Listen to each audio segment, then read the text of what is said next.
Hello guys, good morning. कैसे हैं आप लोग? उम्मीद करती हूँ आप लोग स्वस्थ होंगे, मस्त होंगे। और स्वागत है आपका मेरे ब्लॉग्स मीनाक्षी स्वागत है आपका मेरे चैनल मीनाक्षी ब्लॉग्स में। तो देखिए, यहाँ पे पी जा रही है चाय और सुबह के बज रहे हैं 6:30। तो मैं जा रही हूँ आज कहीं घूमने। घूमना तो बहाना है, वैसे तो वो है बच्चे का नामकरण और माता रानी का भंडारा, तो हम वहाँ जा रहे हैं। तो चलिए मैं आपको वहाँ जाके मिलाती हूँ कि हम कहाँ गए थे। बज रहे हैं 6:30, जैसे कि मैंने आपको बताया कि 6:30 हुए हैं। तो बस हमारी सारी तैयारी हो चुकी है, अब हम निकलने वाले हैं। तो चलिए आप भी मेरे साथ। तो देखिए गाइस, हम लोग घर से निकल चुके थे और ये मैंने रास्ते का थोड़ा सा सीन कैप्चर कर लिया था कि इस टाइम का टाइम हो रहा था 7:30। ये अभी हम निकले ही थे घर से, बस मेरठ पार ही किया होता, मुजफ्फरनगर की तरफ जा रहे हैं। तो ये वहीं का ही बीच रास्ते का सीन है। तो ये देखिए, गाड़ी में बातें चल रही थी, मॉर्निंग का टाइम था और धूप भी इतनी तेज़ नहीं निकली थी। अब देखिए हम ये पहुंच गए हैं मुजफ्फरनगर। ये देखिए, मैं आपको तिरंगा दिखा रही थी, कितना बड़ा लगा हुआ है। जो लोग इधर वाली रोड पर जाते होंगे, खैर उनको तो पता होगा, पर मुझे अच्छा लगा तो मैंने फिर भी उसका शूट कर लिया, क्योंकि मुझे वो वाला सीन बहुत अच्छा लग रहा था, झंडे वाला। देखा तो मैंने पहले भी कई बार था, पर तब मैं शूट नहीं करती थी ना। अब देखिए, यहाँ ये झाड़ियाँ थी, सॉरी जंगल था, तो मैं शूट कर रही थी। तो ये मुझे यहाँ बोल रहे थे कि फ़ोन को अंदर रख लो, कभी ये बाइक वाले छीन के ना ले जाएं। तो मैं इनको बोल रही हूँ कि मैंने इसी वजह से शीशा ऊपर कर लिया कि ताकि किसी का हाथ ना आए। और फिर ये भी बोल रहे थे कि ये लोग सोच रहे हैं, बताओ देखो क्या जंगल का शूट हो रहा है। यहाँ पे हमने पी थी चाय, क्योंकि चाय का मतलब देहरादून में हम एंट्री करने वाले थे, तो मैंने सोचा कि चाय पी ली जाए। थोड़ी सी बैठे बैठे परेशान भी हो गई थी, और सुबह इतनी जल्दी चाय अच्छी भी कहाँ लगती है, तो यहाँ हमने चाय पी थी। तो देखिए, अभी ये हम अंदर आ चुके हैं, एंट्री कर चुके हैं देहरादून में। तो ये आप देखिए कितने सुंदर नज़ारे हैं वहाँ। मन तो बहुत लगता है जाके, ऐसा लगता है बस यहीं बैठे रहो और जो है देखते रहो, इनमें घूमते रहो जंगलों में। पर घूमते घूमते अगर कोई वो निकल आया सांप कीड़ा, तो बस फिर घूमते ही रहेंगे।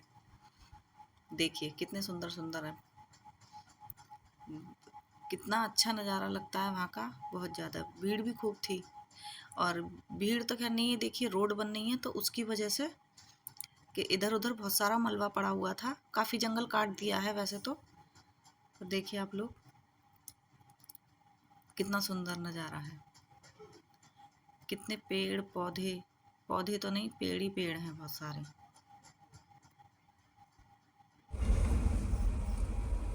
तो देखिए, अब हम ये देहरादून के नज़दीक पहुंच लिए थे, 13 किलोमीटर ही था।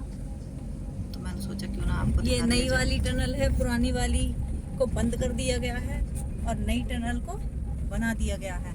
आपको साफ नहीं दिखाई दे रहा होगा, तो हम दिखाते हैं आपको बाहर से। ये देखिए,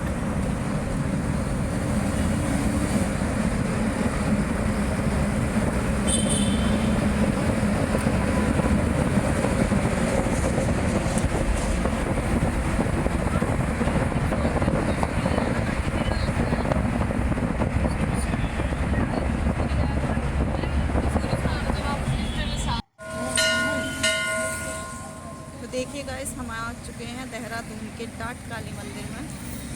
तो जैसे कि मैं आपको बता रही थी कि मैं कहाँ जा रही हूँ, तो मैं यहीं आ रही थी। देखिए कितना अच्छा मंदिर बना हुआ है। तो आज यहाँ पे भंडारा था, भंडारा है सॉरी।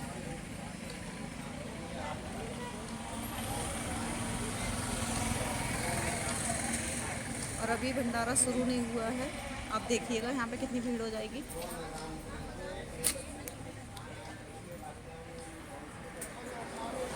ये देखिए, बिल्कुल ऑन रोड पे ही पड़ता है।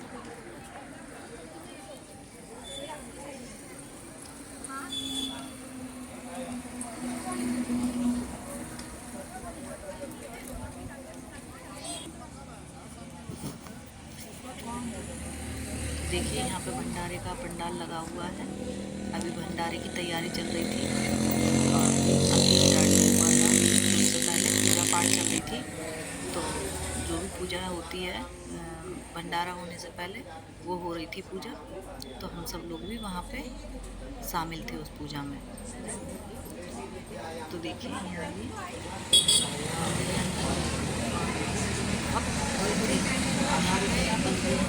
दो भंडारे थे। एक तरफ विष्णु श्री ग्रहणा महिषाल एवं आदिकास्ते तो दस्तम कास्तो तुष्टिमान रे सात्विक प्रावेश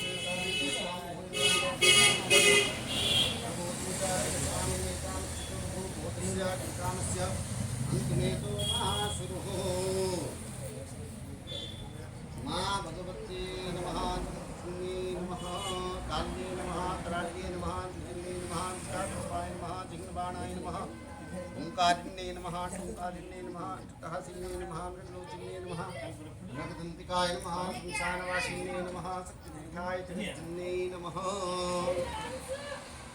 शुद्धोदकस्नानान्ते वस्त्रोपस्त्रं समर्पयामि ओं कराळ्ये नमः स्वाहा ओं जटिल्ये नमः अब देखिए यहाँ पर हवन हो रहा था, तो मैं हवन में नहीं बैठ पाई थी क्योंकि मेरी गोद में छोटा सा बच्चा था और अगर मैं उसको वहाँ पास में लेके जाती तो गर्मी हो रही थी और पंखा बंद कर रखा था, तो वो गर्मी से और ज़्यादा रोने लगता। तो मैंने यहाँ पे बैठ रही थी बच्चे को लेके, गोद में बच्चे को खिला रही थी। आपको उसकी कभी कभी रोने की आवाज़ भी आएगी। शमशानवासिने नमः स्वाहा ओं जगज्जनने जगदम्बिकाय नमः स्वाहा ओं दाण्डकालिने नमः स्वाहा महाकालिने नमः जोरं समन्विनः प्राञ्जलिं प्रोंसासनेश्वराय नमः स्वाहा ओं कयानस्रा भूपदूती सदा कृतः सदाभयास्यार्था ओं ब्राह्मणीं प्रोंसा राहवे नमः स्वाहा ओम केतुं किनमन्न केतवे पेशो मर्या अपेक्षसे संपूजायताः राम श्री प्रोंसा। देखिए ये रहा वो छोटा सा बच्चा जिसके उपलक्ष्य में भंडारा कराया गया था। तो यहाँ पे आहुति हो रही थी हवन की। और देखिए जहाँ पे भंडारा चल रहा था वहाँ पे सामने ही एक बहुत बड़ा ग्राउंड था। अंदर पता नहीं कितना बड़ा होगा पर बाहर से लॉक कर रखा था। तो यहाँ पे थी बांस की खेती। देखिए कितने सारे यहाँ पे बांस खड़े हुए हैं। अंदर बहुत ही बांस थे। और जो है यहाँ पे इधर साइड में भंडारा चल रहा था। तो भंडारे का इन्होंने जो इंतज़ाम कर रखा था बहुत ही अच्छे से कर रखा था। ऐसे नहीं था कि किसी को प्लेट में हलवा मिला है, किसी को पूड़ी मिली है, किसी की प्लेट में सब्जी रह गई जो खड़े होकर खिलाते हैं तो कुछ लोगों का पेट भी नहीं भर पाता है। ऐसे इन्होंने बैठ के खिलाया था। अब ये है हमारी वापसी की क्लिप। हम जब वहाँ से निकले थे तो हमें निकलने में 4 बज गए थे। 4 बजने पर हम निकले थे तो जो है अब 4 बजे निकल के भी हमें पहुँचते पहुँचते रात के 8:30 हो गए थे, क्योंकि एक तो जाम भी मिल रहा था रास्ते में और दूर का सफ़र था। तो बीच बीच में हम रुक गए थे कहीं चाय पीने के लिए। और जहाँ अभी हमने वापसी में चाय पी थी वो मैंने शूट नहीं किया क्योंकि उस टाइम मैं लाइव थी। तो मैंने लाइव जिन्होंने देखा होगा उन्होंने देख लिया होगा, पर मैंने उसका शूट नहीं कर पाया। एक तो क्या था कि हमारे सबके फ़ोनों की बैटरी भी डाउन हो गई थी और हमें लगा था कि गाड़ी में फ़ोन चार्ज हो जाएगा, पर गाड़ी में फ़ोन चार्ज नहीं हो पाया क्योंकि उसका जो डाटा केबल था वो शायद काम नहीं कर रहा था। चार्जिंग तो दिखा रहा था पर चार्जिंग कर नहीं रहा था फ़ोन में। तो उसके चक्कर में हमारे फ़ोन डाउन हो गए। और हमने सोचा नहीं कि जहाँ हमने बैठ के चाय पी कि तो हम अपना चार्जर निकाल के वहाँ से फ़ोन चार्ज कर लेते। तो देखिए ये रात का सीन है। इस टाइम करीब 8 बज रहे थे और 8 से भी ऊपर ही हो रहे थे क्योंकि जब हम घर पहुँचे और घर जाके हमने टाइम देखा तो पूरा 8:25 हो रहे थे। तो देखिए वैसे तो अब हम घर के नज़दीक ही पहुँच लिए हैं और ज़्यादा दूर नहीं। बने रहिए आप मेरी वीडियो के साथ।